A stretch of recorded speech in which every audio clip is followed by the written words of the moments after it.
Ladies and gentlemen, welcome back to the 3 of 7 podcast and the first episode of the Origin series. These are my stories along with Brooke and her perspective and her stories like they've never been told before. This is awesome. It's an awesome project. I am absolutely loving it, and I hope you guys enjoy these conversations and these things that we talk about and the way that we are going to share them throughout this Origin series. I think will give you a whole new perspective on who I actually am. So, I'll sprinkle these in every so often throughout the podcast. Yeah, that's my plan. I don't know how many episodes there will be. I don't know how many episodes it will take to get us from the start of our journey, Brooke and I, to the point that we are now. But that's what it is. You guys let me know what you think about them. Quick housekeeping. I think there are maybe 4 spots left at the Proving Grounds on April the 16th through the 18th, 2021 here in North Georgia. If you want an awesome training experience, if you're seeking something outside of the box, if you want to push yourself and grow in some new ways, come join me and my team at the Proving Grounds on April 16th through the 18th. I promise you, I will not fail you. I will not fail to train you. So I hope to see you there. If you're interested, go to 3of7project.com, click experiences, click the Proving Grounds, and sign up. All right, guys, that's enough housekeeping. Here is episode 1 of the Origin series. What's up, Biscuit? Hey. Well, that was a weak hello. Are we starting? Yeah, we're recording. Welcome to our home, everyone. This is first video podcast we've done in the house. I thought I was going to get away with not having to be on camera. I was told I had to wear a bra, and I knew it was going to be bad. Well, I mean, I think people are enjoying the videos. I mean, I guess. They're doing pretty good to be. We just started it a few days ago. That's They're doing true. pretty good, so I mean, might as well. Yeah. Plus, you wanted people to be able to see your dogs. Yeah, my dogs. I think they can only see Leonard right now. Mm-hmm. Pookie will be over here bothering me halfway through. Yeah, every time we've tried to record a podcast here, they get antsy. And They'll get antsy. They'll see. You don't even have to describe it. They want to come over here and bother us. Well, like I said, welcome, guys. Whether you're just listening or watching on YouTube, this is a interesting idea Brooke and I have. Well, really, Brooke has had for quite a while, and we just haven't taken the time to sit down and do it. And I call it the Origins episode. And it's really just a chance for us to sit down and talk about our story, where we came from, how we ended up here, because it's really interesting. I know a lot of you guys that watch the podcast and follow us on social media and stuff, you know, you guys see us for who we are now, but there's no way that you can see all the stuff that we went through. And just like you guys, all you guys have a story. We're not the only ones with a story, right? We all had to come up through a bunch of craziness for the most part. Can you turn my earphone down just a little bit? Yeah. You're about to bust my ears out. Sorry, y'all. That's good. Thank you. Yeah, well, I'll have to come through some stuff in order to get to where we are today. We were talking about that today on the trail. Yeah, taking risks, and is that what you're referring to? Yeah, basically we were talking about how, as far as a business perspective, you said, well, it's a lot harder for people that might be in their 30s and 40s that listen to the podcast to get started, with business and start building a platform. And It's harder than it is for you as a former U.S. Navy SEAL. yeah, Getting out of the Navy in your early 30s. You have an awesome foundation, and you're still young.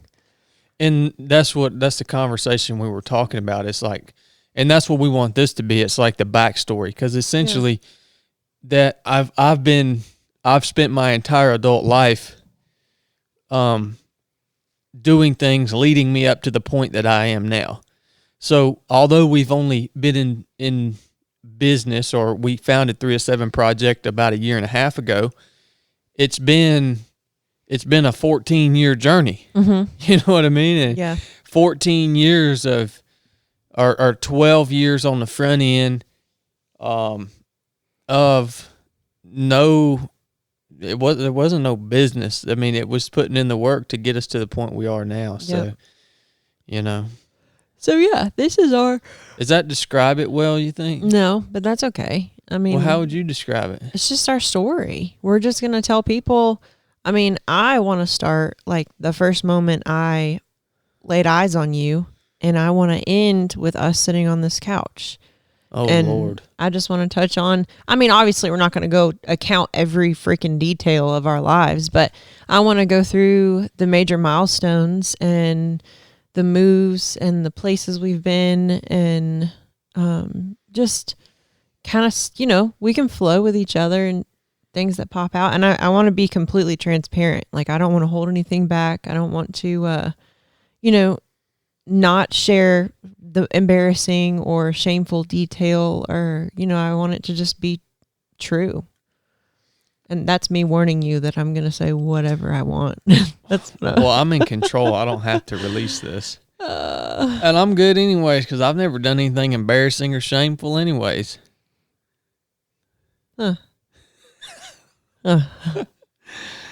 Anyways, let's get started. Yeah. Well, you sounds like you have a clear vision in your head, so.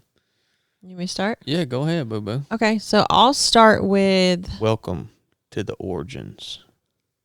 Go ahead, boo-boo.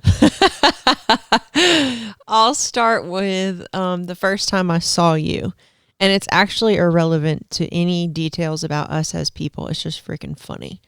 So I'm hanging out with my friends. This was like, I think I was 15 because I wasn't driving yet.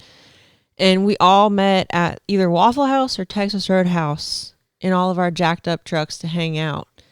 And I was sitting in the Texas Roadhouse parking lot right beside the door. Y'all know what Texas Roadhouse door, like the big wooden door. And we were standing there, and like it was like a saloon. The doors flung open, and Chad walks out, and I don't know him. He walks out, and he's got one little short girl on his shoulder, and he's got his arm over her like this. And then he's holding the other one back with his arm and preventing her from them fighting. And they're both screaming, and he's like, whoa, whoa, whoa, ladies, that kind of attitude. And I'm just like, I remember looking at my friend Dakota and being like, what a loser. Like I just didn't think anything of you. And that led to me dating someone in your friend circle, and it didn't work out. And then you got my number, and this was probably a couple months later. You got my number and you called me, and you said, will you go ride four-wheelers with me?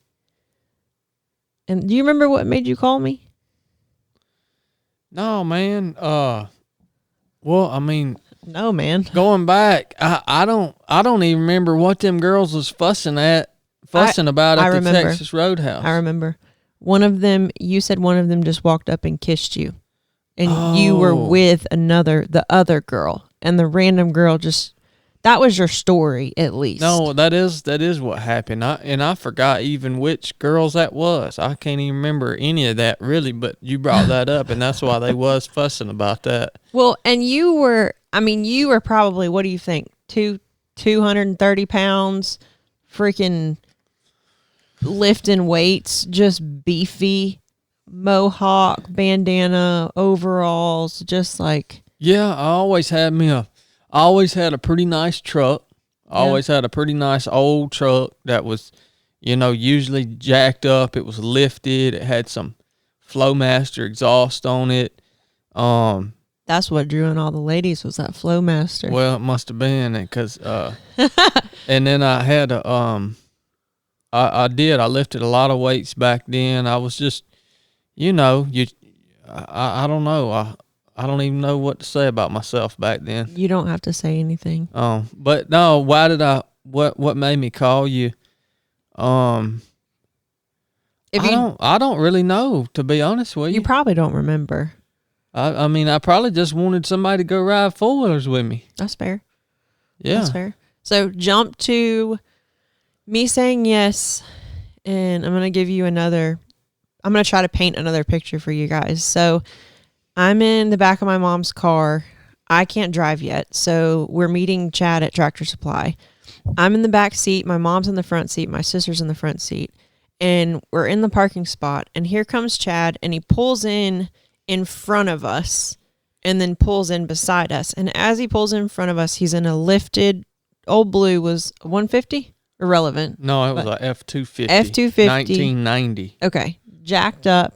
And it's massive. And as he passes in front of us, there's a set of balls, massive set of balls hanging from the hitch, swinging right in front of my mom's face.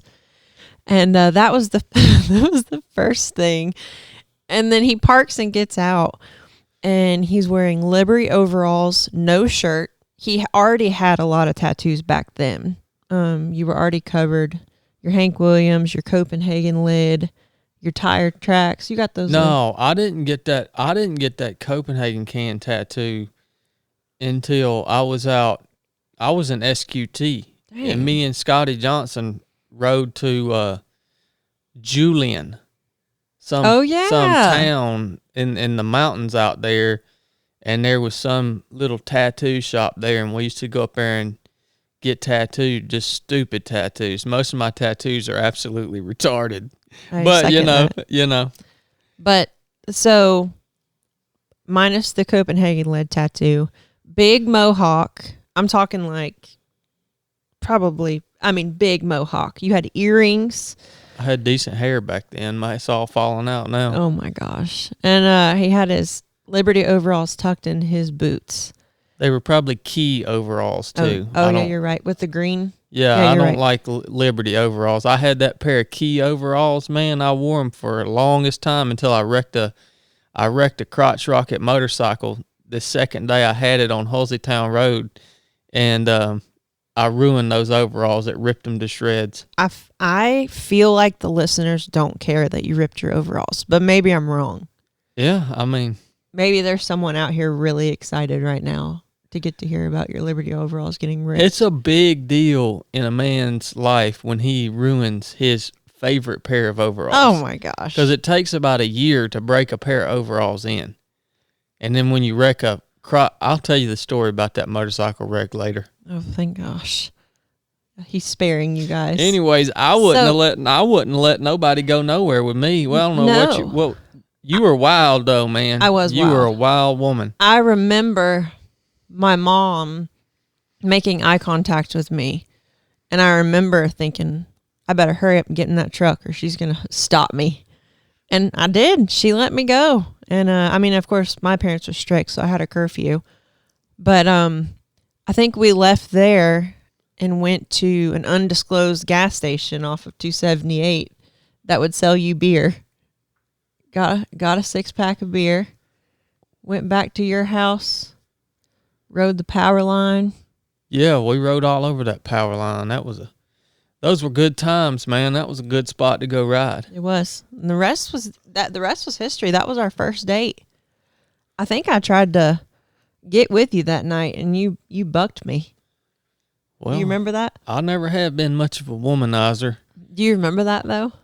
Oh yeah, yeah. I remember that. I remember our date very, very well.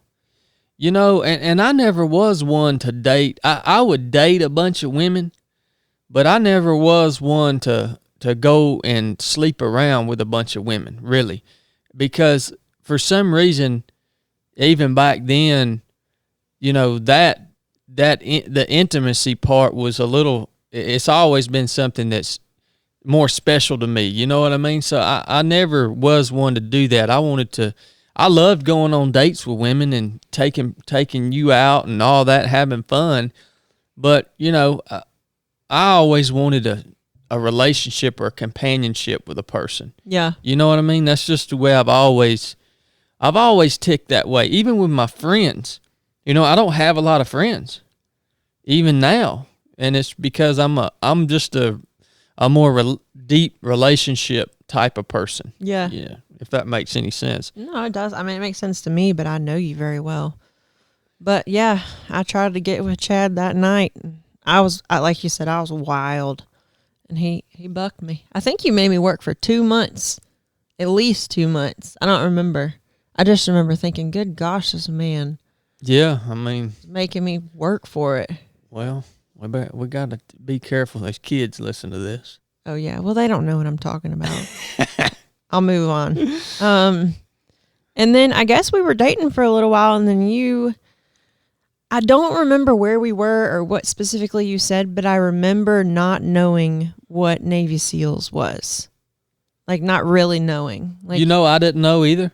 yeah. Yeah. You said, I'm going to go be a Navy SEAL. And I'm like, okay, sounds good. Yeah. I mean, tell that. How did you get there? I mean, you just sitting on Google back before we had iPhones? The best I can remember, and yeah, we didn't have iPhones back then. Well, I think we had those Nextels back then. Your whole family had that. Yeah, it had the walkie-talkie. I mean, you couldn't text message or nothing, but man, that walkie-talkie, that was like the text message. Nextel. It made a noise. Yeah, when y'all did it. I had a G-Shock back then. You had a G-Shock all the way up to about 10 years ago, I think. I remember when you ordered about 15 of them in the mail, refurbished ones. Because I didn't want to get a smartphone. Yeah, and none of them work. No, you know, that's the crazy thing, too. I didn't know what a Navy SEAL was either. And y'all got to understand where we grew up, it was pretty country. I mean, down here in Georgia, I had never seen a service member in uniform. Like, I didn't know anything about the military. Nothing. And I remember joking, like somebody would mention something about joining the military, and I would laugh about it because I never even viewed it as an option. Nobody ever brought it up. Yeah. The best I can remember, I was working at that B&B concrete place, you know, which, by the way, I heard that place went out of business, and now it's like everything's still there, but it's all run down and empty. It'd be cool to go back there one day and just do a little filming thing. That would be cool. And talk through this scenario with the camera and show people where it was at, and I just think it'd be cool before they tear it all down. So we may do that one day. Yeah. But yeah, I remember I had this job. I had been working for a guy on a farm for a long time, and then I got this job at this concrete place mixing concrete because they offered me more money. By more money, back then, I think it was like $12 an hour or something. That was big money to us, man. It was. You know, and plus you could get some overtime and stuff. Back then, if you made $500 a week, son, you were living high on the hog, boy. Yep. But yeah, I remember sitting down there. This job was so freaking boring.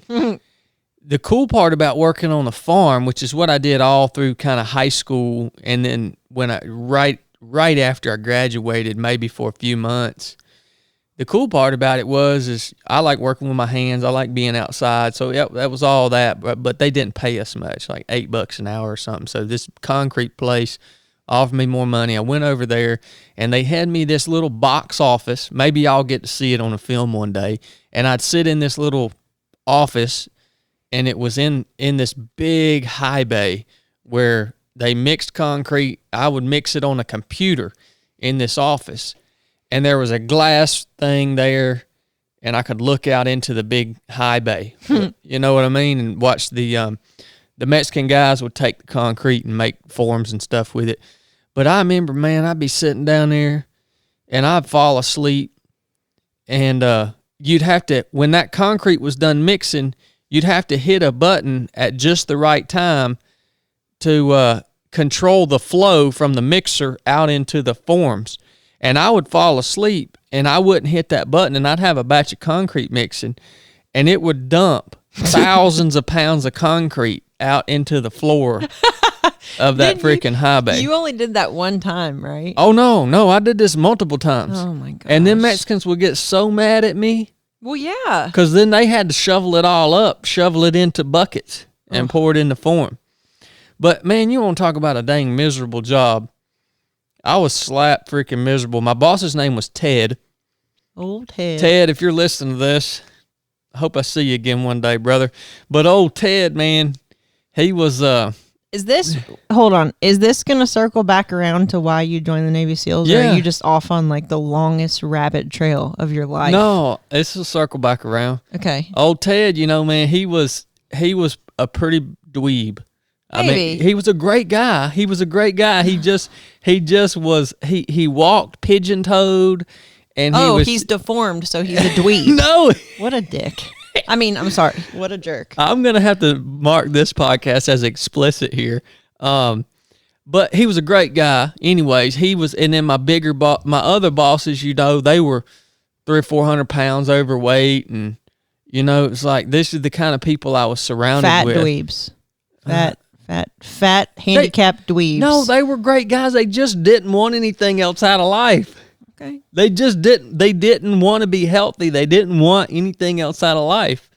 And the guys that I respected most there were the Mexican guys that worked their freaking tails off. They were rough, son. Yeah. Like they came from areas in Mexico. I forget what the place was, but it was a rough area, you know. And they're basically fleeing from all the violence and the cartels and stuff to come up here and try to make a living. And them jokers will work. And most of them were really hard dudes. And most of them were intelligent dudes. Heck really, yeah. man. I mean, they were sharp. Their culture is awesome. Mm-hmm. Their culture is so great. Their country just sucks. Yeah. You know? Yep. But anyways, you know, I respected those guys, and there's a whole nother story about that. But anyway. If we continue at this rate, as much as you're talking about your B&B job, we're never going to get through this. Well, it doesn't have to be one episode. It's going to be like 13. If What's the origin series? All right. So this was my life. Oh, and I didn't even mention Carl that ran the skid steer. Nobody cares about We'll Carl. talk about him later. Carl was pigeon-toed. He was a freaking loser. So, anyways, I remember just being so freaking demotivated by my lot in life.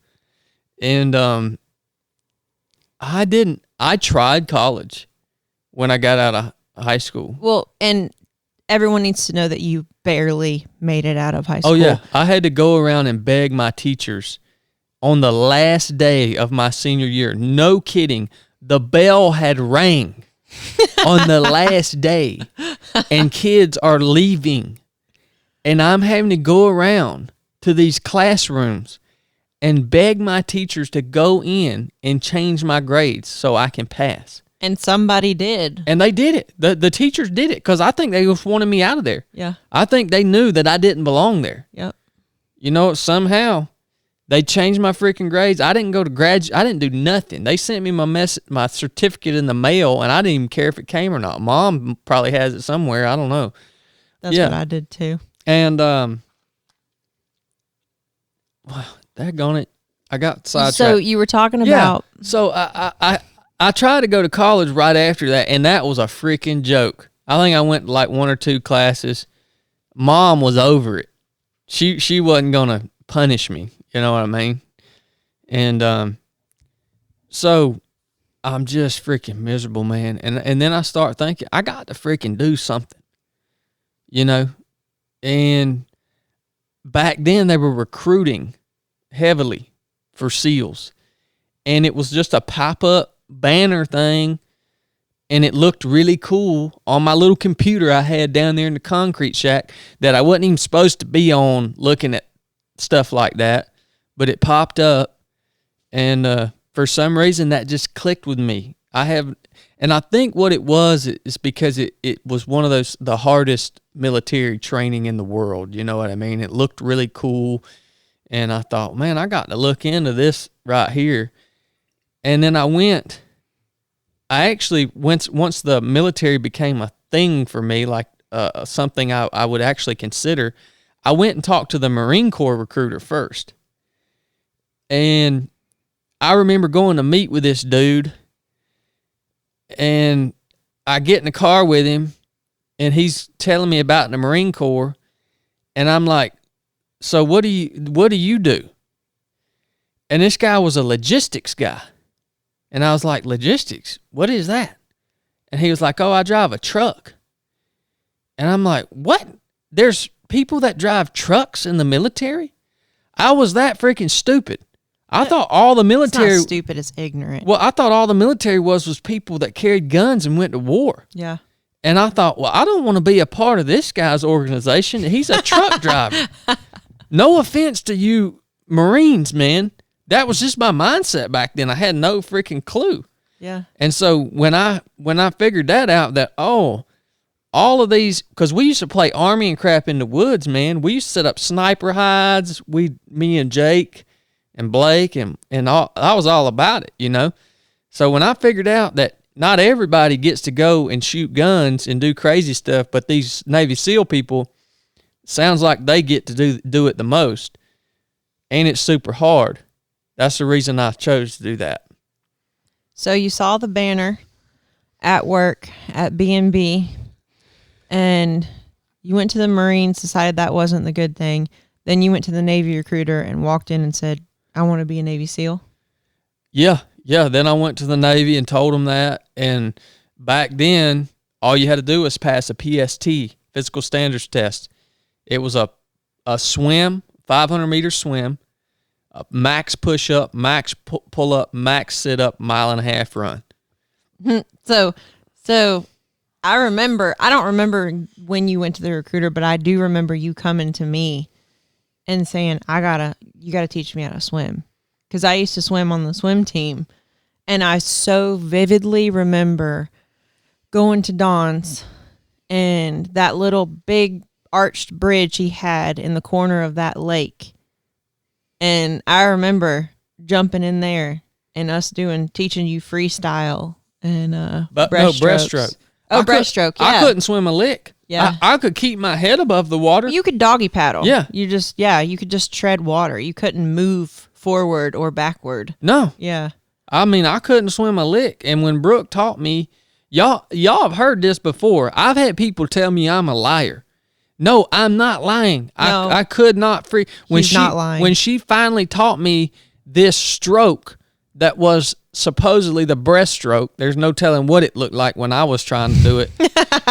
When she taught me that, I couldn't swim from here to the other end of that couch without being out of breath. Well, and like I said, you just couldn't move forward or backward very easily. Like, you stayed head out of the water and you were just doggy paddle. That's all you could do. Yeah, that's it. All right, hold on. Let me hit the head real quick. Okay. Hey guys, have I told you about my bushcraft necklace from Wazoo Survival Gear? Well, you need to get you one because it's a really sharp piece of gear that you can wear around your neck every day. That's what I do. And it gives you the capabilities to start a fire in any weather condition, in any temperature, in any scenario. And fire is very important to your survival as a human being if you find yourself in a tight spot, right? We can cook over it. We can get warm from it. We can purify water over it. There's a lot of things that we can do with fire. And Wazoo Survival Gear makes products that allow us to have that capability anytime, any place, anywhere. Guys, tools increase your capability. More capability gives you more options. More options gives you the freedom to choose where you go, where you explore, the things you do. That's where Wazoo Survival Gear comes in. It's the perfect melding of form and function that allows you to build a wide variety of tools into your everyday wear.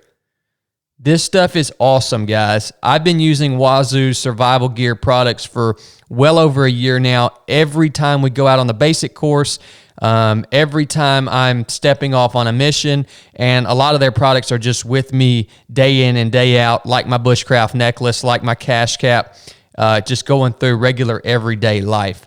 They're an awesome company, 100% made in America. Awesome dudes, Dustin and Nick. You've probably heard them. They've done an episode on the 3 of 7 podcast. Go give them some support, man, at wazoosurvivalgear.com. I promise you, you will not be disappointed. As a matter of fact, I've attached a link to their website in the show notes of this episode, a special link for you guys.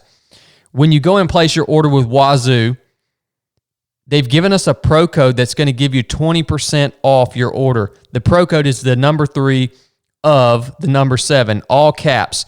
That's the best deal you're going to find on Wazoo Survival Gear products anywhere. They asked me how I wanted to split this up. I could get 10% back on the purchases that you guys made using this pro code, and y'all could get 10% off. I said, no, give the customer 20% off. Give the podcast listener 20% off because you guys have rewarded me by showing up and listening to this show. So I want you to have the full discount.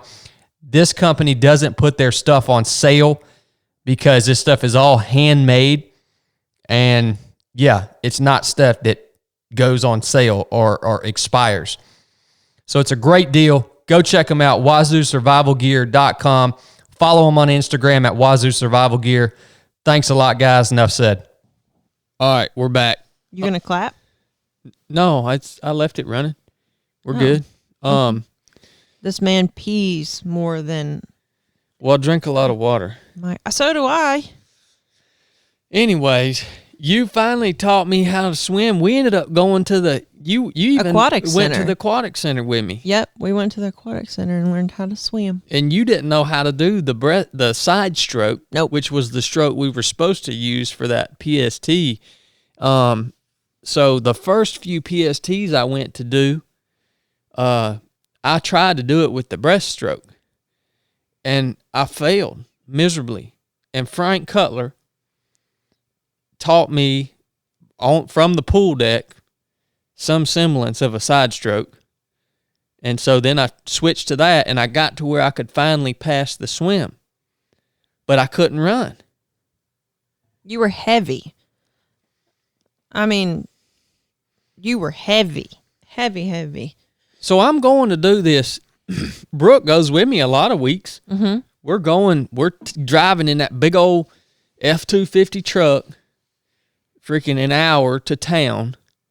The Marietta Square. Yeah, the Marietta Square, to do this physical standards test. That now is ridiculous, thinking that I couldn't pass that. But yeah, like she said, I remember going and doing these things and, dude, failing it. I failed that thing every week for like, I don't know how long, 2 or 3 months. And I remember being so exhausted after that like I just wanted to lay down and go to sleep. I eat a pizza and lay down and go to sleep. And I also remember while the whole time I'm trying to pass this thing just to get a SEAL contract, I'm still working at B&B. Yeah. The concrete place. And the whole time, I remember my legs, I had the worst shin splints. No, I'm talking about the worst shin splints. I remember getting up, trying to get up out of my bed some days after I would do that 1.5 mile run. And I would literally touch my foot to the ground, not like lightly, because I knew it was going to hurt. I don't know if my shins were actually broken or not, but just I would touch my foot ever so lightly to the ground and then try to put weight on it, and I would just fall onto the ground out of my bed. It hurt that bad. And I remember hobbling down to my little office there at B&B. I could barely freaking walk. My legs hurt so bad. From 1.5 miles. From 1.5 miles. Well, you had never run in your dang life. I mean, when running after a dog, that's the only time you would probably ever run, period. So yeah, you're starting out. You don't know how to swim other than just tread water. You've never run for anything. I mean, well, people, y'all think this sounds crazy, and people say, well, what in the world, Chad? Why didn't you just freaking give up? People too need to understand that you were not like an athletic kid. Like, you liked to coon hunt, ride 4-wheelers. I think you played baseball, but like, you weren't doing cross country and JROTC and running the mile. I never even played a sport. I played baseball when I was in middle school. Yeah. I was the catcher. Yeah. So I didn't run. That's what I'm saying. People don't realize that you had zero athletic background. I mean, if we were addressing a kid right now, 10th or 11th grade, that was just, Chad wasn't fat. He was just a bigger dude, really muscular, and just heavy. I mean, I just can't imagine like a kid just like you standing in front of us, looking us in the eye saying, I want to be a SEAL. Like, I think to me, I would be like, pfft. Oh, everybody laughed at me. Yeah. Everybody laughed at me. All my buddies, those guys at that B&B Concrete where I was working, they like to laugh me out of that place when I told them what I wanted to go do. I'm not kidding you, man. Look, man, I played the freaking tuba. I was in the band in middle school. When all y'all cats was out playing football and out doing all this sports and stuff, I played the dang tuba, son. I was one of the best tuba players in my band. I think I was the best. You know what they say about tuba players? They make good Navy SEALs. So, yeah, man. And I'm going to tell you, man, but Brooke always believed in me. She never questioned me. She never laughed at me. She never questioned me. Because I didn't know what you were doing. Well, yeah, maybe if you knew the seriousness of it, maybe you would have. I don't know. Look, I remember I was in high school, and it was shortly before you were leaving. I did a project on the Navy SEALs because you were going in, and I told everybody my boyfriend was going to be a Navy SEAL. And I remember when I was doing that project and putting together my PowerPoint, that's when I kind of realized what was going to happen. And I do remember a few times, like, I supported you, but I do remember a few times just being a selfish kid and telling you, I don't want you to leave. You know what I mean? Like, I think I pressured you sometimes to, no, don't do that. Stay around here. You can work here. You can work here. We can be together. You don't have to leave me. But I mean, you never once, for a minute, you never once thought that I couldn't do what I said I was going to go do. No. Which didn't make any sense to me now looking back. And my mom was the same way. My mom never doubted me. And you know who else? You know who else believed in me? Frank Cutler. Frank, yeah. Which is crazy because, like you said, you failed so many of those PSTs, and you would think he would have been like, pfft. But Frank doesn't believe in anybody either. I mean, Frank is this guy, Frank Cutler, retired SEAL, senior chief. He was a dive motivator that ran me through my PSTs. This dude was hard as freaking woodpecker lips, son. I'm talking about this joker right here was in his late 60s. Looks like he's chiseled out of stone. He was chiseled out of stone. And I'm talking about just a hard dude. I mean, you ain't going to hurt him. And so all the little guys minus me and little Chris. Yeah. We were the only two that Frank believed in, and he saw something in me that I guess other people didn't see. And so that helped tremendously that I had people like that believed I could do it. Well, and Frank played a crucial role in your waiver and that whole situation that we'll get to eventually with you trying to get back in with your, I mean, I don't think you would have become a SEAL if Frank wasn't in the picture. Yeah, he had my back for sure. And your mom, I remember calling Frank when that happened, but we'll get to that. Okay. Yeah, and your mom, I mean, some background on Chad's mom real quick, just to give you some perspective. She had Chad at 22, I think, 21, pretty young. They were married, and then she had his brother 3-4 years later. Yeah. So she was probably 26, and a few months, I think it was a few months, not long after she had Blake, your brother, she started training. She decided she wanted to do triathlons and marathons, and she was running 16 miles, multiple times a week. I mean, that was the only time I had ever ran in my life was with her, because I wanted a backpack. I wanted a backpack in middle school, and she told me that if I came out and did this, I think it was like a 6 or 8 mile run with her on the trail. That was, and I ran the whole time. Now I was young. You were pudgy too. And this is early middle school, and she told me if I did that, she'd buy me that backpack. And that was the only time I could remember running for fitness.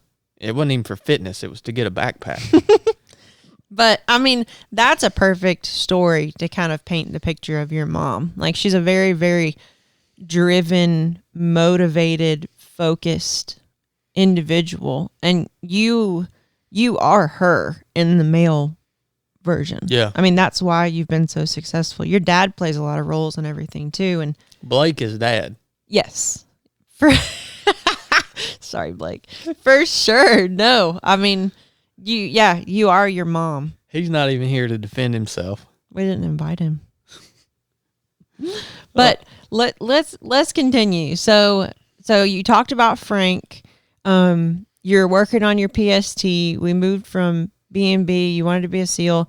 So let's move to when you started passing and there until going in.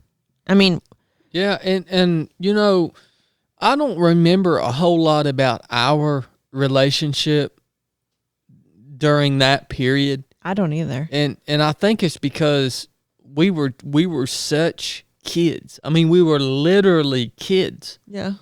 And it was, I mean, I don't even know if I guess you can call it a relationship, because we were boyfriend and girlfriend, but we didn't know what the crap we were doing. No. You didn't know what I was doing. I didn't know what I was doing. And we spent time together when we could. I think my main focus was training to go into the Navy. Yeah. And we just hung out when we could, and you supported me. I do remember that. I never remember you not supporting me. But yeah, when I finally got to where I could start passing this thing, and I got this SEAL contract, and that once I got that contract, it wasn't like a month or two before I left to go to Navy boot camp. Yeah. Yeah, I remember that. I remember me, you, your mom, and dad dropping you off at Arbor Place Mall. Mm-hmm. I remember, I can see us pulling away from the mall, and just, we were all silent. I remember that very vividly. But yeah, that's one of the hardest. That was one of the hardest things, and I think that's the reason why there's not a lot of country boys or Southern boys that go into to the SEAL teams, or maybe the military in general. In the teams, we had a lot of guys from the Midwest, West Coast, New England states. Didn't have a lot of guys from Georgia, Alabama, Tennessee, Carolina. Mm-hmm. And we have so much culture down here. Our family unit is usually so tight. Even if we don't like each other, it's still tight. Yeah. And that was freaking hard to leave that. And not to mention, I had never been anywhere. You'd never been on a plane. No, I had never been on a plane. Yeah. I think the furthest I had been from my home was 6 hours to Panama City Beach. Yep. Really?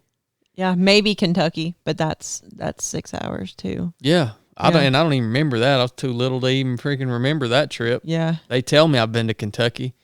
But yeah, that was hard, not just to leave Brooke, but just to leave everybody in the family unit and the culture and all that. But you know, this is part of the reason why we are where we are today. It was that choice to do that, right? Didn't nobody else in my hometown, didn't nobody else in my graduating class, didn't none of them leave home.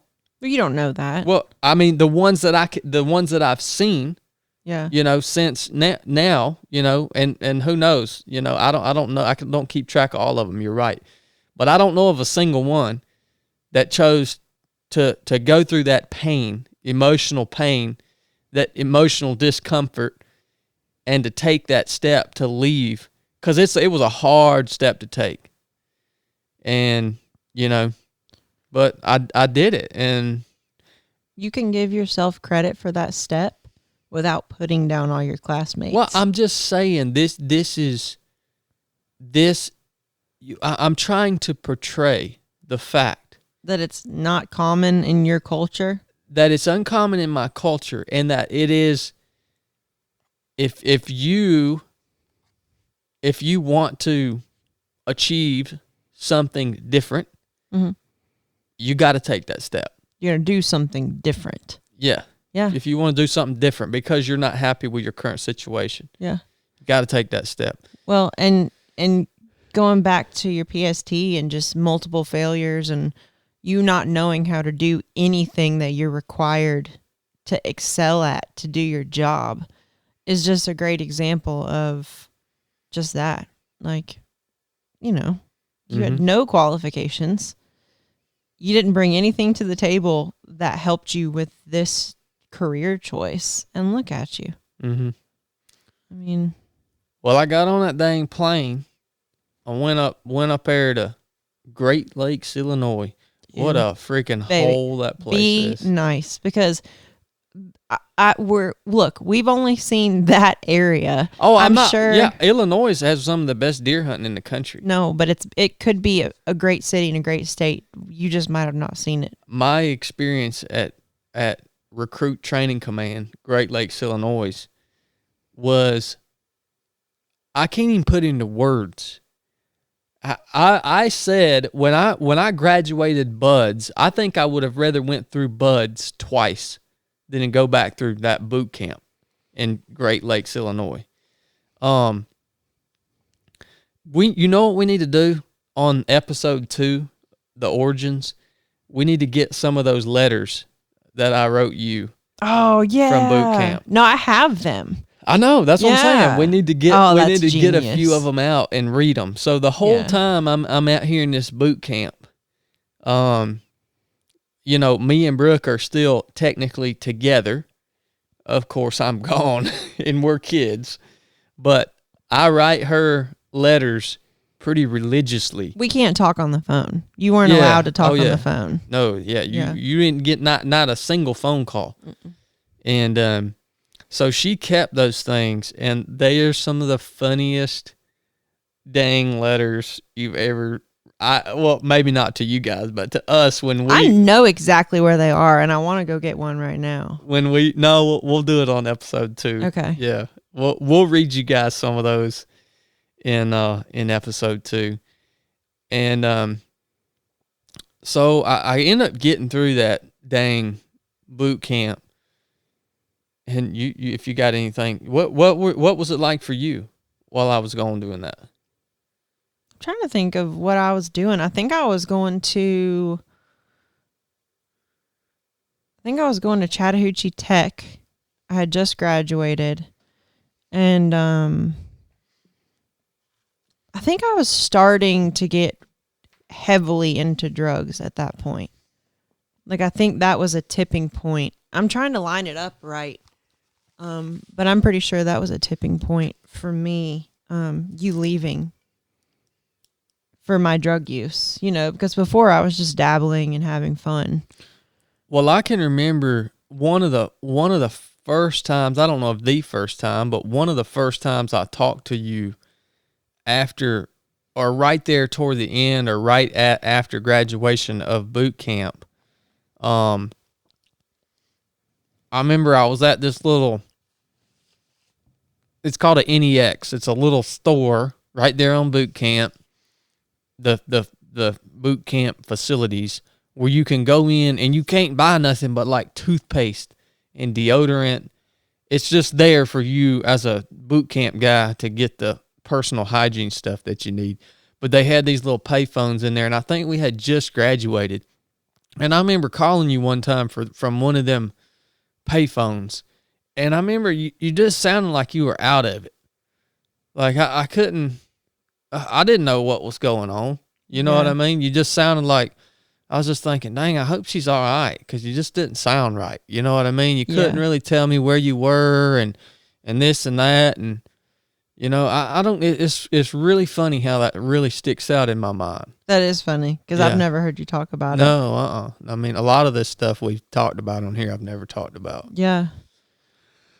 Yeah, so you get done with boot camp, and this will kind of lead into you finding out about your cyst. I can't think of any relative details outside of between those two things. Can you? Yeah, no, and I think most of you guys have heard the story about my heart. Yeah, give the short version. Yeah, they basically, at the end of boot camp, they called me aside and told me I had a 7-centimeter pericardial cyst on my heart, which disqualified me from ever becoming a SEAL. But they told me they could send me to the regular Navy. And I didn't want to go to the regular Navy. And so I told them, no, I want to get out, because it was basically they had breached my contract. And they stuck me in a holding unit that was literally like a prison. It was a prison. And I sat in there for, I don't know how long, maybe 2 months. And finally, my mom, she was hitting everybody up on her end, like congressmen, and getting a hold of whoever she could to get me out of there. I literally think the Navy is such an inefficient machine. I think I could probably still be in that holding unit today. Really. I probably could have spent 10 years in that holding unit They would have just forgot about as you. seaman recruit, right? Mopping floors and cleaning windows. That's your mom, though. Your mom is over there writing a letter to the president. And all the Navy people that were there, the drill instructors, they were called, I don't know what they were called, but they were the drill instructors. None of them cared. No. They didn't freaking care that I was in there. Like, I remember walking in their office and being like, can you help me get out of here? Like, they just they did not care at all. It's like, looking back on it, it doesn't even seem real. And you were in there, I was in there, I remember there was only one other guy in there that I could get along with, and he had got disqualified from being a SEAL too. His name was Clint. He was cool, but he ended up getting out before I did. We didn't do anything wrong. We just got freaking disqualified. And they stick us in this thing, man. It was one of the most depressing times in my entire life. How long were you there? I don't even remember. It sounds like it was about 2 months. Okay. I didn't have no clothes. I literally had to wear my utilities. Oh. It's this crappy uniform, blue pants, and a light blue shirt with your little name tag on it. Everything you had. I lived in a metal bunk bed, and it lifted up on some hydraulic. It lifted up, and there was a little bit of space under there about the size of a coffee table. And everything you owned had to be in there. And they wouldn't let you buy real clothes and stuff. You had to, even when you went, if you went out in town, like you might get a few hours on a Saturday that you could go and get breakfast in town or something. I remember that's what you had would to do. wear your stupid dress blues. Oh. Yeah, it was insane, man. I can't. I've never been that depressed and freaking downtrodden my entire life. I just had everything taken from me, all my dreams, all that crap we just talked about, learning how to swim, going through all this struggle and pain, passing this PST, finally getting there, going through this misery of boot camp. All that is taken away from me for it's worth nothing anymore. It's just literally worthless. And then they stick you in a prison. Mm-hmm. It's not a prison. It was like a prison. It's not. I wasn't in a brig. It was just like a prison. You were there. Oh, I'm sorry. You were there against your will. Mm-hmm. I mean, you didn't want to be there. I'm like, why didn't you guys just send me home, man? Yeah. Like, it ain't that big of a deal. But yeah, that was rough, son. So we go from there.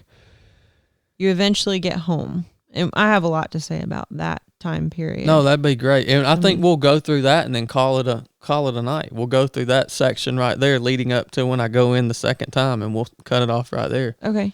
But I want to say I did finally get home. I had $800 in my bank account.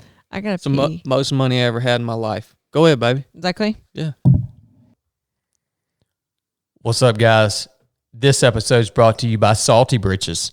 I hope you've heard me talking about Salty Britches. It's the #1 anti-chafing cream on the market, period. I use it for all of my ultra marathons, any race, any run that I'm doing over 50 miles. I put a thin layer of Salty Britches on my feet, pull my sock up over the top, and I'm good to go. One application of Salty Britches has kept me comfortable, blister-free, chafe-free for over 100 miles of continuous running in the Georgia heat. One application, yeah. And I apply this stuff to any hot spot on my body that would normally chafe or blister or whatever it may be. It's a game changer. I got my fill of chafing in SEAL training. Yeah, it sucks. I don't enjoy it, which is why I'm so passionate about Salty Britches. Also, this stuff is made in America. The owner of Salty Britches, Amy, is an amazing human being that really has poured her heart and soul into making the best product that can possibly be made, and she has achieved that. Look, buy some Salty Britches, throw some in your running box, throw some in your everyday carry bag, throw some in your backpack, and when you need it, you're going to be really glad you have it. Order yours at getsaltybritches.com. Use pro code 3OF7, the number 3, lowercase OF, the number 7, for 20% off your purchase from Salty Britches. Follow them on Instagram at getsaltybritches. Hey, we love you, Salty Britches. Thanks for being there when we need you. Thanks for sponsoring this episode of the 3 of 7 podcast. All right. Okay. We're back from the break. So you got home. You had $800 to your name. You know why I remember that? Because that's the most money I'd ever had in my life in one, in my bank account. Yeah. So you had $800. I remember being thrilled. Mm-hmm. Like, I thought I had won the freaking lottery. I thought you were going to be gone for years. And, we had talked about I was going to have to come to wherever you were and whatever else. And I was like, man, he's coming back home. This is perfect. And you were in rough shape.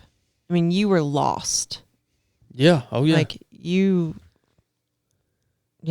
I mean, describe that. How did you feel? Like, you got home. Oh, man, I was crushed. Like I told you. Everybody's excited to see you. Well, yeah, the family's excited to see me. I mean, there's multiple things going on here.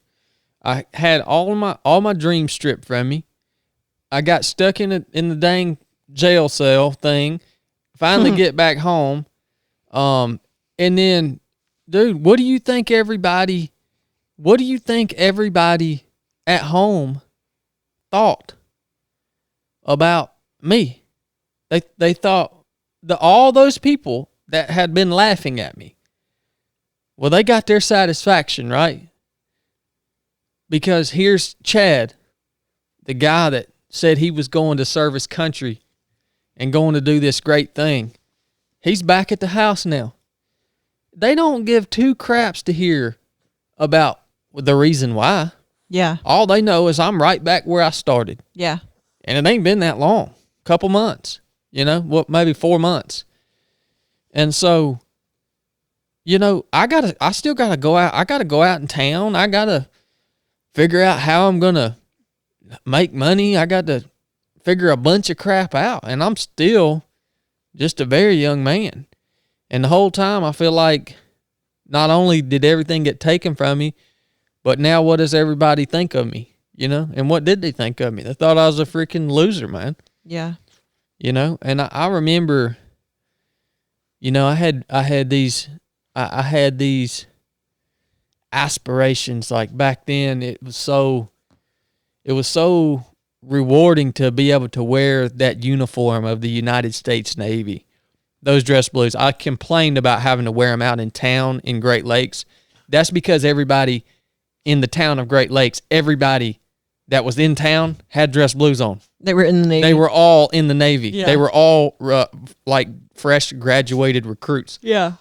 I mean, I dreamed of graduating from just boot camp and being able just to wear my little uniform out to eat. Yeah. In my hometown. To be able to say, hey man, look, I'm not a SEAL yet, but I'm serving my country, you know? Heck, I couldn't even freaking do that with pride. Yeah. Because here I was. Yeah. And I didn't know, I had no clue if I was going to be able to get back in or not. Absolutely no clue. Was that even on your radar at that time, or were you just defeated? No, I think that it was always on my radar. That you were going to try to get back. Oh yeah, that I was going to try to figure out a way to get this freaking heart condition fixed. Yeah. And at least give everything that I could possibly give and explore every avenue I could explore in order to get back in. Because this is another thing that happened. When they took all that from me, it made me want it so bad. Like I thought I wanted it before. No. Well, and it's important for people to know that everyone around you, including the Navy, including the family, probably not your mom. God, what the crap is wrong with Leonard? Do you guys? No, she does that. Oh my gosh. They told you that it wasn't an option. Like they didn't say, hey, Chad, we're medically discharging you for your pericardial cyst. And if you want to go get it removed, hit us back up. You know what I mean? Like, yeah. They were like, no, you cannot be a Navy SEAL, period. Yeah. Like that's just how it is. So the hope you had and, the fire in you was all coming from just you. Oh yeah. It wasn't because anybody told me I was going to get a second chance. I didn't even know what code when they discharge you, they have a couple different codes, discharge codes, and some of them don't allow you to ever even apply to come back in. And luckily I found out later they discharged me with a code that did allow me to at least put papers to come back in. Yeah. Because I guess I was still qualified to serve in the regular Navy. You know what I mean? So, I do remember taking the majority of that $800 that I had and buying that old freaking Jeep. Oh, the CJ5? Yeah. Yeah. The one that you bought and you brought it home and you said, "Babe, let me take you on a ride." And that thing had that big block 350 and that thing was powerful as crap. You were going down Red Mountain Road on the gravel and you put it in first, whomped down on it, threw it in second, whomped down on it, and went right off the road into a tree. Dude, I was just trying to find something to get my mind off of my current situation. It was the middle of winter. I took this $800 that I had, went and looked at this daggone Jeep. This thing didn't even have no doors or nothing in it. It was not even enclosed. It was open in middle of winter. And I bought this thing, drove it home. It literally had no oil pressure. It had, unless you were like mashing the gas all the way down, it had zero oil pressure. Oh my God. And yeah, we went out riding in that thing. And you wrecked it. And I freaking wrecked it into a bank. But that's a good example of kind of how you acted when you came home. You were just grasping for happiness and for something that would make you happy. I mean, Yeah. it was a really difficult time for me. And I was reckless too. Yeah, you were.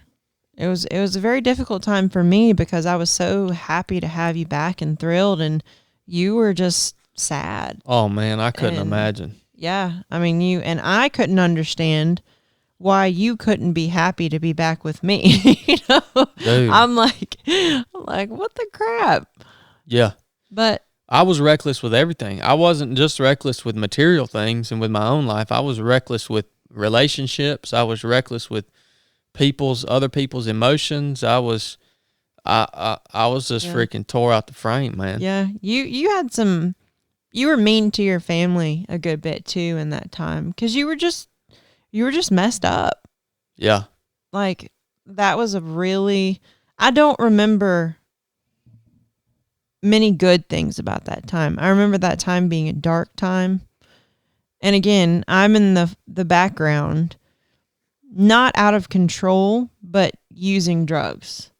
You know, I'm addicted to drugs at that point. But yeah, that was a rough time. Well, and go ahead, baby. I was just going to lead you into, you know, how you got to where you thought the heart surgery was an option. Yeah.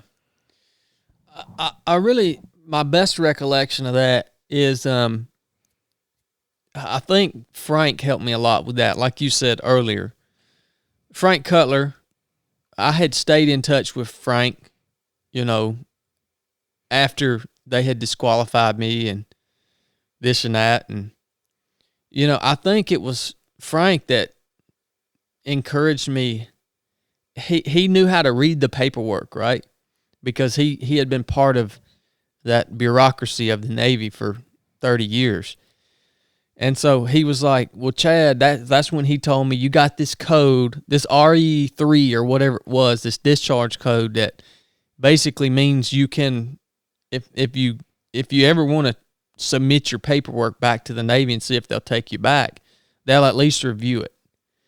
And so I thought, well, dang, heck yeah, that's good, you know? So maybe I should start trying to find somebody to do this surgery. And then your mom did all the looking for you. Yeah, Mom helped me a lot trying to find a doctor. You know, they pulled some kind of strings or something to where they got me set up with that some kind of Cobra health insurance or something that would at least help pay for a part of the surgery.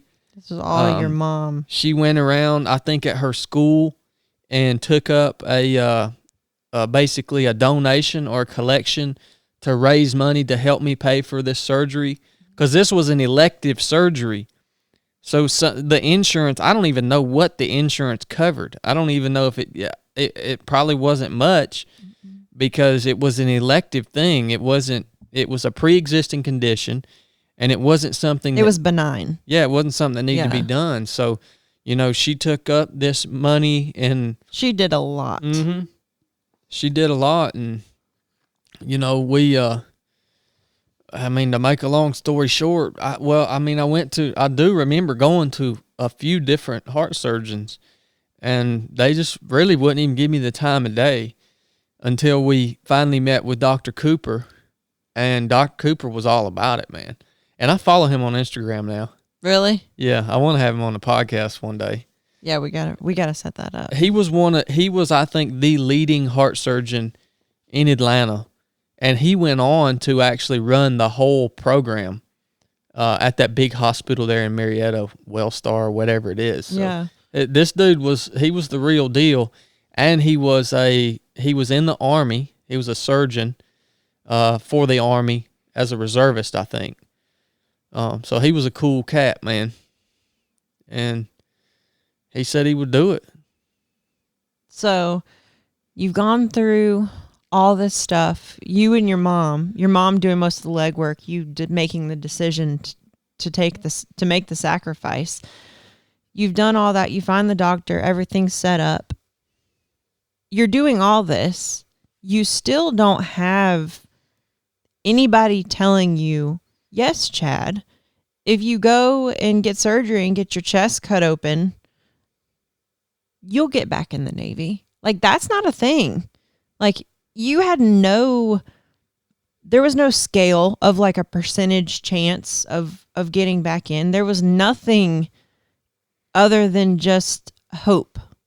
Yeah. That was going to work. You could possibly be going to get dangerous heart surgery for nothing. That's a good way to put it. It was hope. That was all I was running off of was hope, and just gambling on the fact that, you know, they were going to at least review my case post surgery and maybe give me another shot, you know. And even Frank Cutler, even though, you know, he's the one that gave me that hope, he don't sugarcoat anything. I mean, even he told me chances aren't good. Yeah. You know, you can give it a shot, but the chances aren't good. Yeah. And something also to note, even though this was a dark time for you, you had made up your mind pretty quickly, maybe a month or two after you got back, that you were going back in. And you were training your freaking tail off. Like, you were running, you were mostly just running because you weren't good at it and you knew you had to get good at it, which a lot of times you tell people you don't think you would have made it if you went in the first go round. Yeah. And I don't know. I mean, you're pretty tough, but that's a good point though. I mean, the running. You're right. When I did, you know, about a month after I got back home and I realized it was going to be a reality for me to at least get a chance, maybe, to go back in. That's all I did was train. I told y'all I had $800. I wasted it on that Jeep. I ended up getting rid of that Jeep. I ended up selling it. And Dad let me drive his extra truck. It was a little red Toyota Tacoma. Mm-hmm. And I literally, all I did was train. I didn't work for Don some. I would work. I'd pick up a little job here and there to make me $100 here and there, you know, work a day. But all I did was train, and I didn't have. I had nothing. I didn't have nothing. I had a truck that I was borrowing, and that didn't even stay for long because he ended up taking that from me and giving me that old Ford Ranger. Oh Lord, have mercy! This old Ford Ranger, man. This was like an 80s model Ford Ranger. It literally leaked every single fluid in the truck, like a sift. It sounded like a horse and buggy when you were riding in it. Like it sounded like there were chains and clop, clop, clop, and stuff was just knocking and no heat. No. And it was so square that the air in the summer when we rode in it didn't flow through it. Like you could have the windows down and the air would just be still. I had 2 box speakers in the center of the seat. It had a bench seat in it. You remember them 2 box speakers? Yep. You would spit in the floor of that car. I had this I put more oil. That truck used more oil and leaked more oil than it used gasoline. So I had nothing. All I did was train. And I ate. Luckily, my mom and dad let me live at their house and eat their food. And that was it.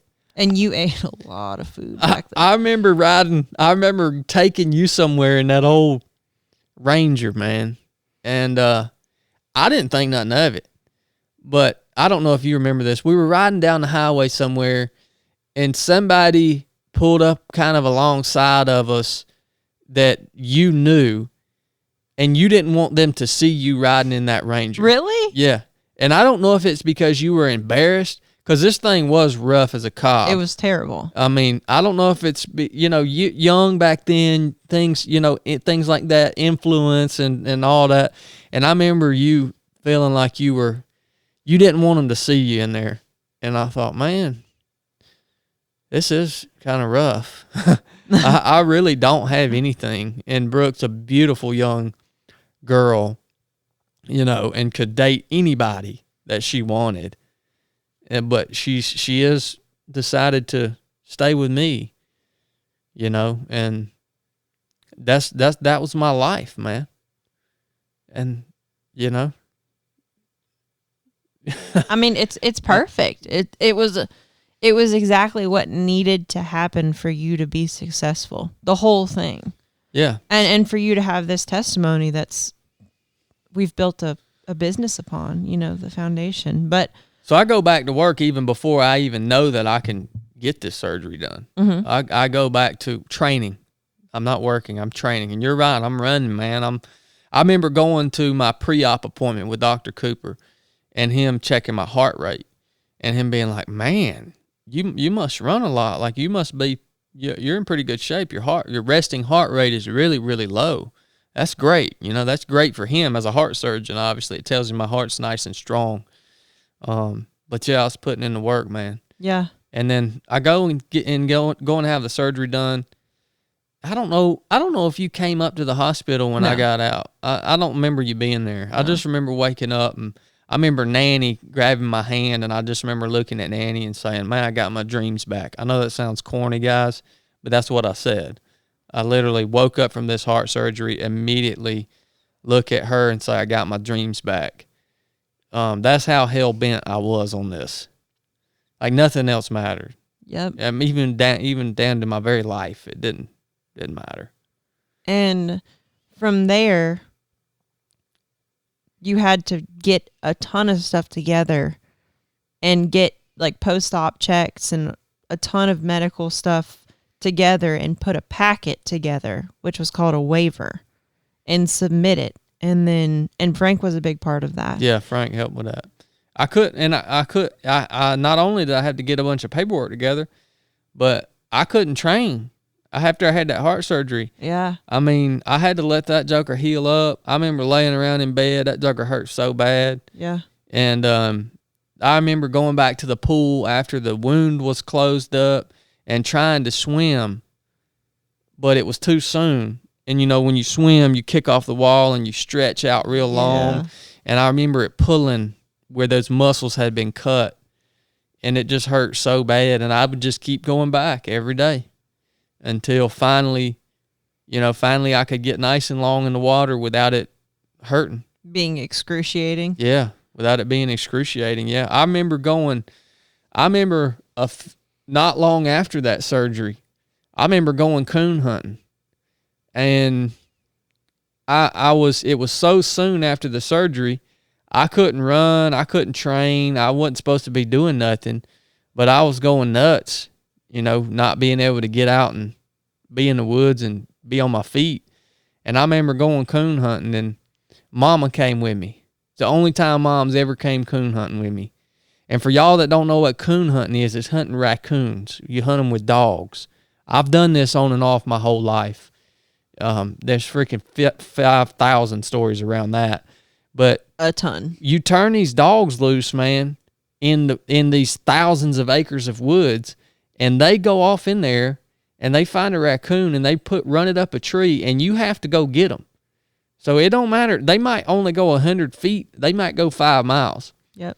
And Mama came with me just because she knew that I wanted to get out of the house, and I wasn't able to train, and mentally I was probably in a bad place. She also probably wanted to protect you from hurting yourself. And that's the reason she came. Yeah. Is because I remember just kind of stumbling through the woods and hurting so bad. But she came with me to make sure, you know, that I wasn't going to collapse out there somewhere and be stuck or die. Yeah. But yeah.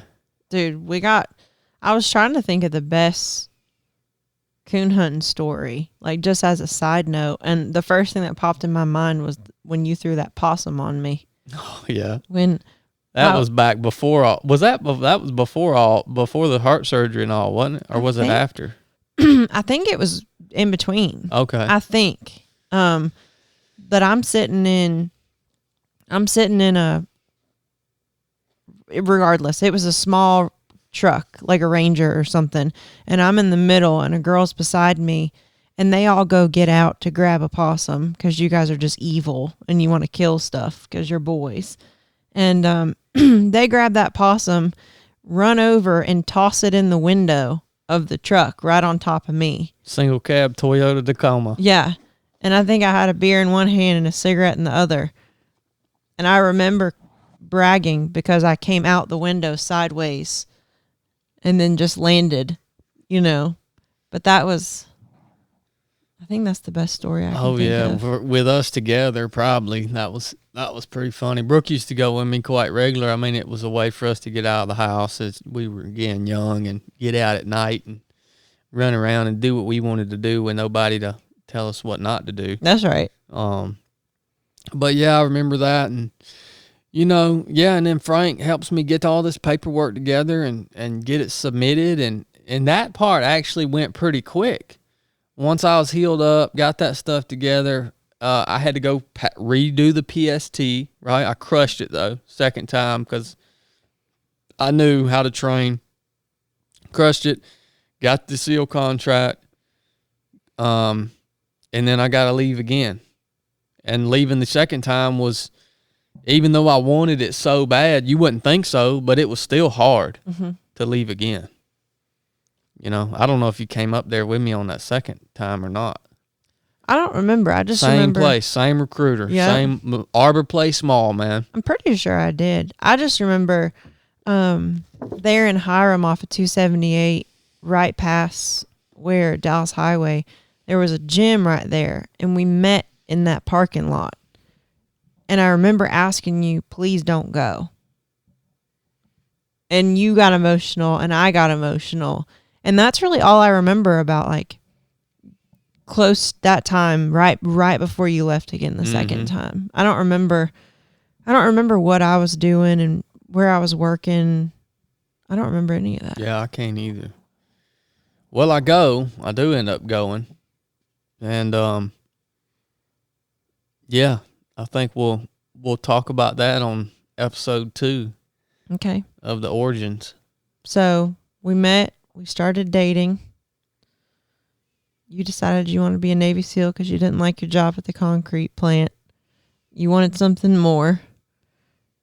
You head out, go to basic, get medically discharged for your heart, come back, get hell bent on going back and chasing your dreams, and you take elective, non-necessary heart surgery. Send your waiver, get back in. Yep. And that's where we end. And the next episode, I'm going to start with like 1 or 2 of your letters. Yeah, that'll be absolutely hilarious. That was a really good idea. All right, guys. Well, thanks for tuning in. I hope you enjoyed this. I haven't told these stories in this manner ever before. So it's really cool for me. Biscuit, thank you for facilitating the conversation and being willing to do this, because I wouldn't do it without you.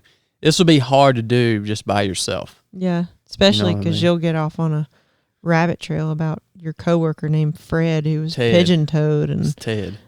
He sure was good at driving that skid steer, Fred was. Carl drove the skid steer.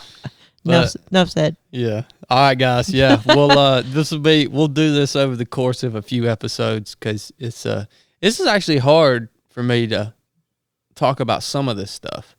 Emotionally hard or just hard to remember? No, emotionally hard. Yeah, it really is. So we'll split it up. Let us know if you guys enjoy these episodes. It's obviously quite different than most of the stuff that we put out, most of the stuff you're used to hearing from us. So yeah, let us know how you like it. Got anything else? No. Good. All right. Love you guys. Enough said. Enough said.